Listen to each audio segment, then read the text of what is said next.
Madame la sénatrice, monsieur le conseiller départemental, cher ami chaumois Gérard Faugeron, madame la conseillère départementale Florence Pinault, mesdames et messieurs les élus du Château d'Olonne, des Sables, de la Chaume et d'Olonne, monsieur le président, cher Alain, mesdames et messieurs. Je voudrais d'abord saluer avant toute chose un grand historien français, qui est aussi un grand historien vendéen, Alain Gérard, qui a apporté un éclairage nouveau et un regard nouveau sur de nombreuses pages de l'histoire de la Vendée, et notamment un nouveau regard sur les événements des guerres de Vendée. J'ai commencé mes études supérieures à l'Institut catholique d'études supérieures de La Roche-sur-Yon, il y a quelques années déjà, c'était en 93, et en 93, Alain organisait en partenariat avec l'ICES et le département un colloque extraordinaire sur la Vendée du temps de la Terreur, et puis après de la Terreur à la Reconstruction. Et c'est comme ça que j'ai découvert les travaux d'Alain, et c'est comme ça que je suis tombé amoureux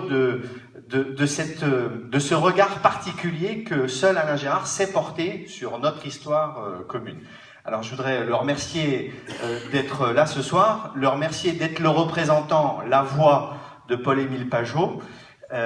C'est un honneur pour nous et c'est un plaisir que je vais partager avec vous quelques dizaines de minutes avant de devoir vous quitter. Je voudrais saluer aussi, évidemment, et à travers lui toute l'équipe du bureau et des bénévoles de l'ONA. Je voudrais saluer Hervé Rothureau pour le travail énorme, discret mais efficace qu'il mène pour faire vivre notre héritage et notre mémoire maritime.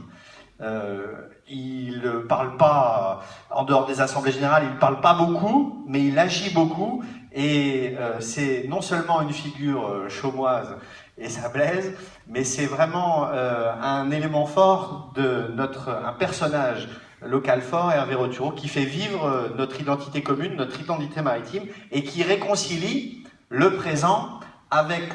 notre histoire, et qui essaye de faire de notre histoire un ferment d'abord de cohésion pour notre ville au sens large,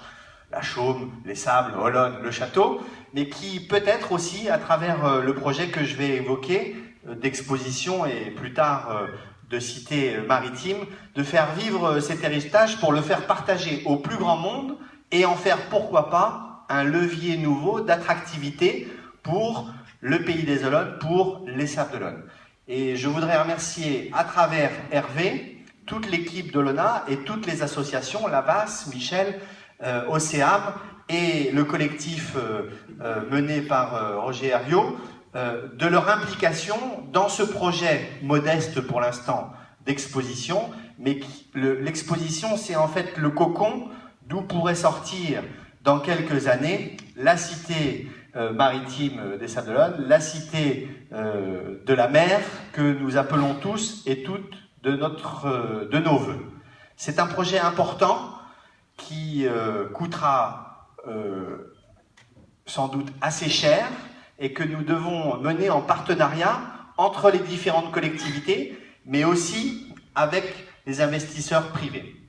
Aujourd'hui, ce projet futur, il fait l'objet de premières études menées par le département de la Vendée, merci Gérard, merci Florence, merci à Yves Auvinet, par le conseil départemental de la Vendée, en partenariat avec la communauté de communes des Olonnes.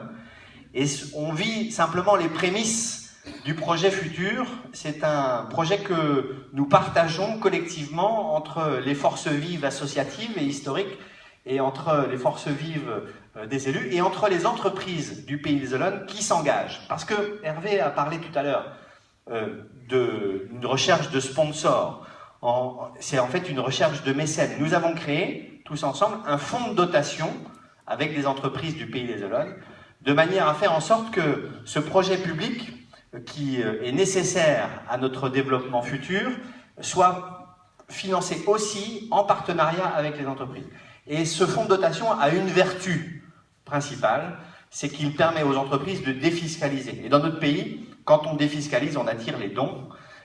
Et donc, chaque entreprise qui vient soutenir aujourd'hui l'exposition et demain la Cité de l'Aventure Maritime des Sables d'Olonne, chaque entreprise peut défiscaliser 66% de son don. C'est tout l'intérêt du fonds de dotation. Je voudrais remercier, même si je ne l'ai pas vu ce soir, Michel Rossard, qui travaille beaucoup sur la mobilisation des mécènes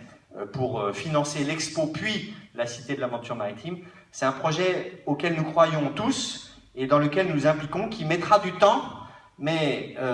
ce qu'il faut voir de manière positive, c'est qu'il est lancé. C'est-à-dire que les collectivités ont pris les premières décisions qui permettent de les laisser apparaître doucement, et nous allons construire ce projet tous ensemble, les forces vives associatives, les forces vives économiques, le Pays des Olonnes, le département et la région des Pays de la Loire. C'est important pour les Sables d'Olonne, pour le Pays des Olonnes, mais c'est aussi important pour la Vendée, parce que la Vendée doit mesurer la chance qu'elle a